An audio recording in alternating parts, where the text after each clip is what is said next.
تکلیف آ جاتی ہے، ناگوار پوزیشن صورتحال، یقول قد اخذنا امرنا من قبل، تو کہتے ہیں جی ہم نے تو اپنا معاملہ پہلے ہی درست کر لیا تھا، ہم کوئی بیوقوف تھوڑا ہی، ان لوگوں کی طریقے سے جو ہے اتنے جو ہے ہم رسک نہیں لیتے، ہم نے پہلے ہی سے اپنی حفاظت کا بندوبست کر لیا تھا۔ یقول قد اخذنا امرنا من قبل وتولوا وهم فرحون، اور وہ پیٹ پھیرتے ہیں اور بڑے شاداں و فرحاں ہوتے ہیں کہ مسلمانوں پر مصیبت آ گئی اور ہم بچ گئے۔ قل لن يصيبنا الا ما كتب الله لنا، یہ آیت ہر شخص کو یاد کر لینی چاہیے۔ یہ دو آیتیں بندہ مومن کے لیے بہت بڑا ہتھیار ہے، بہت بڑا اسلحہ ہے۔ کہو لن يصيبنا الا ما كتب الله لنا، اے بدبختو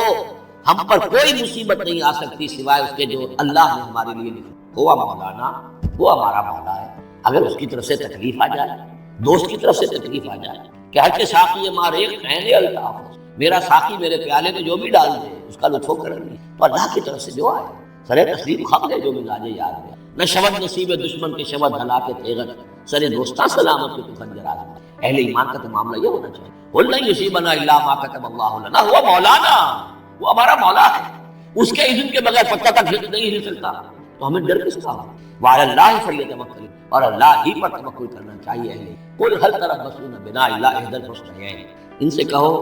ہمارے بارے میں تم کن چیزوں کا انتظار کر سکتے ہو سوائے دو نہایت عمدہ چیزوں۔ یہ حسنین کیا ہے؟ احسن،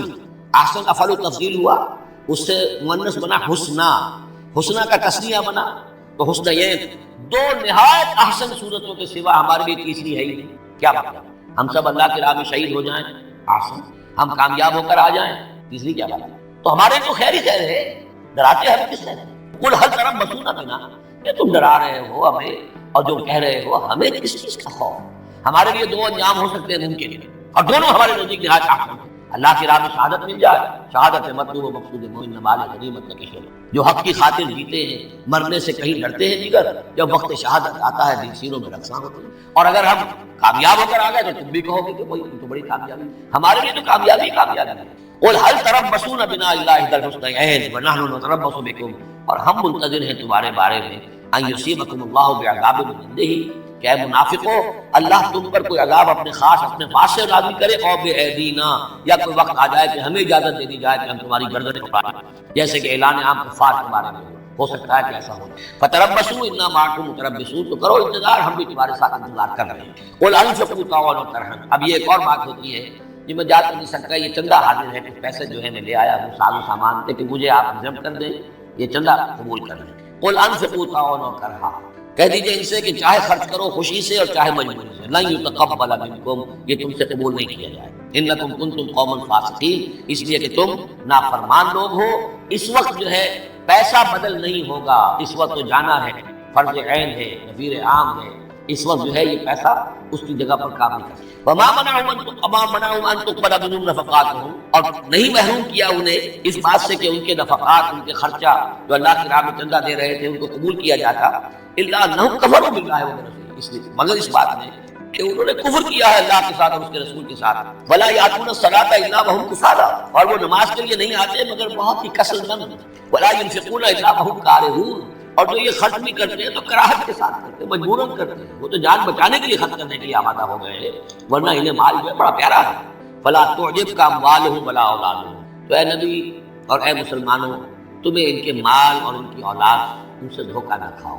اچھے نہ لگے۔ تم سمجھتے ہو کہ اللہ کی بڑی نعمتیں ہیں، یہ دولت والے منافق تھے، بچا بچا کر رکھتے تھے، دولت والے تھے، ان کی اولاد جو اللہ نے دی ہے، اللہ تعالیٰ تو دنیا میں پھر اور دے دیتا ہے ان کو جن کا آخرت میں کوئی حصہ نہیں، جو بھی کچھ ہے یہیں پر اپنا حساب کتاب کریے۔ فلا تعجبك، تو تعجب نہ کرو اس کے مال اور اولاد کے بارے میں، بہت سخت الفاظ، انما يريد الله ليعذبهم بها في الحیات الدنیا، اللہ تعالیٰ چاہتا یہ ہے کہ انہی چیزوں کے ذریعے سے انہیں دنیا کی زندگی میں عذاب، یہی اولاد سوہان روح بھی بن جائے، یہی بڑا چہیتا لاڈلا بیٹا جس کے لیے کیا کچھ کیا ہے، اور ہو سکتا ہے کہ وہی جو ہے باپ کے لیے سوہان روح بن جائے، یہی مال و دولت جو ہے وَتَزْهَقَ أَنفُسُهُمْ وَهُمْ کافرون، اور اللہ چاہتا ہے کہ ان کی جانیں نکلے اسی کفر کی حالت، وہ لپٹے رہے اسی مال سے اور اپنی اولاد سے اور اپنی دولت سے اور جائیداد سے، اور ان کو آنکھ ان کی کھلنی نصیب نہ ہو، تاکہ اللہ تعالیٰ چاہتا ہے کہ آخری عذاب کو مستحق۔ فلا تعجبك أموالهم ولا أولادهم إنما يريد الله ليعذبهم بها في الحياة الدنيا وتزهق أنفسهم وهم كافرون ويحلفون بالله إنهم لمنكم، اور وہ قسمیں کھا کر کہتا ہے ہم بھی آپ کے ساتھ ہیں، مسلمانوں میں سے ہی ہیں، ہماری بات کا اعتبار کیجیے۔ وما هم منكم، لیکن مسلمانوں یہ حقیقت میں تم میں سے نہیں ہے، ولکنہم قوم یفرقون، بلکہ اصل میں یہ ڈرے ہوئے خائف ہیں، خوف کی وجہ سے۔ جب اسلام کا غلبہ ہو گیا ہے یہ اپنے آپ کو مسلمان ظاہر کر رہے ہیں۔ لو یجدون ملجا و مغارات و مدخلا، اگر یہ پالے کہیں کوئی پناہ کی جگہ یا کوئی غار مغارات اور مدخلا جہاں سر گھسانے کی جگہ ہو، لولوا الیہ وہم یجمعون، تو یہ اسی کی طرف لوٹ جائیں گے اور اپنی رسیاں توڑا لیں گے، جیسے کوئی جانور رسی توڑا کے بھاگتا ہے۔ تو خوف ہے ان کا کہ اب دین غالب آ گیا، دنیا میں باہر ہم جائیں کہاں؟ اگر کوئی جائے پناہ ہوتی ان منافقین کے لیے، کہیں سر گھسانے کی جگہ ہوتی، چھپانے کی جگہ ہوتی، تو یہ بھاگ رہے ہیں۔ وَمِنْهُمْ مَنْ يَلْمِزُكَ فِي الصَّدَقَاتِ، اے نبی ان میں سے وہ بھی ہیں جو آپ پر الزام لگاتے ہیں، ملامت کرتے ہیں آپ کو صدقات کے بارے میں۔ حضور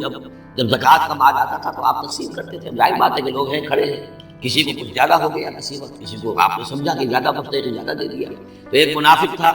اس نے حضور کو ٹوک دیا، عدل یا محمد، اے محمد عدل کرو، یہ کیا کر رہے ہو، ناانصافی کر رہے ہو۔ تو حضور کو غصہ آیا صلی اللہ علیہ وسلم، ان لم اعدل فمن یعدل، اگر میں عدل نہیں کروں گا تو کون کرے گا؟ لیکن یہ کہ بہرحال اس کا بھی ذکر ہو رہا ہے، وَمِنْهُمْ مَنْ يَلْمِزُكَ فِي الصَّدَقَاتِ، ان میں سے وہ لوگ بھی ہیں جو آپ پر تان کرتے ہیں خیرات کے بانٹنے میں، صدقات اور زکوٰۃ کی تقسیم میں۔ فَإِنْ أُوتُوا مِنْهَا رَضُوا، اگر ان کے کھتے بھر دیے جائیں، انہیں دیا جائے تو راضی ہیں۔ وَإِنْ لَمْ يُعْطَوْا مِنْهَا إِذَا هُمْ يَسْخَطُونَ، اور اگر انہیں نہ دیا جائے تو پھر وہ پرارات ہو جاتے ہیں، غصے ہوتے ہیں، لال پیلے ہوتے ہیں۔